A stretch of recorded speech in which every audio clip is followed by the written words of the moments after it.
Jonas Valanciunas at Nikola Vucevic Lakers na next season, at JJ Redick ibabalik na si Anthony Davis sa power forward position. Yan ang pag-uusapan natin ngayon mga tropa.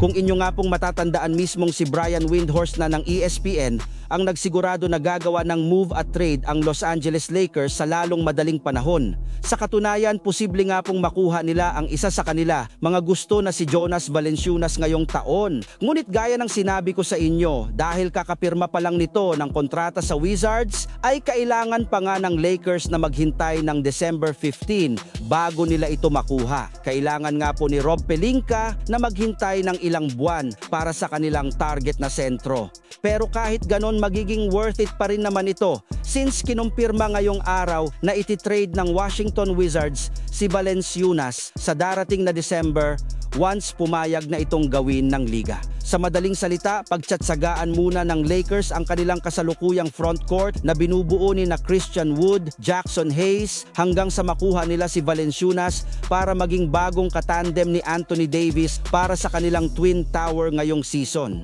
Sinabi rin ni JJ Redick na kailangan nga po ng isang traditional big man behind kay Anthony Davis dahil gusto niyang ibalik si AD sa usual position niya na power forward.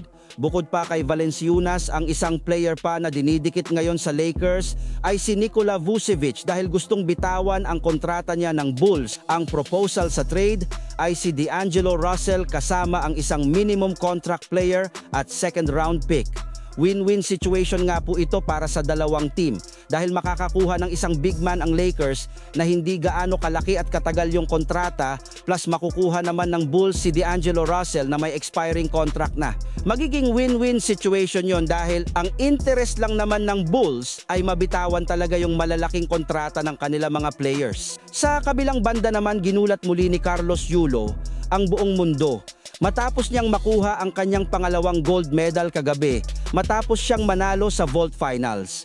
Kaya mas lalong trending ang kanyang pangalan kung saan pinuri nga siya dito hindi lang ng mga Pinoy kundi pati na rin ng buong fans at atleta sa buong mundo.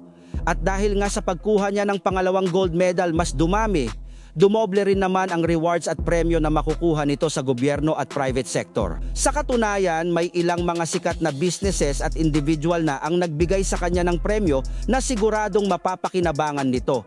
Ayon nga sa source, posible nga pong abutin na ng lampas 100 million pesos ang kabuuhan halaga ng makukuha nito dahil sa pagkakakuha niya ng 2 gintong medalya sa Olympics. Hindi lang naman nga nito dinala ang pangalan ng Pilipinas, gayong mag-isa pa nga nitong binuhat ang ating bansa para makasali tayo sa medal tally sa Paris Olympics.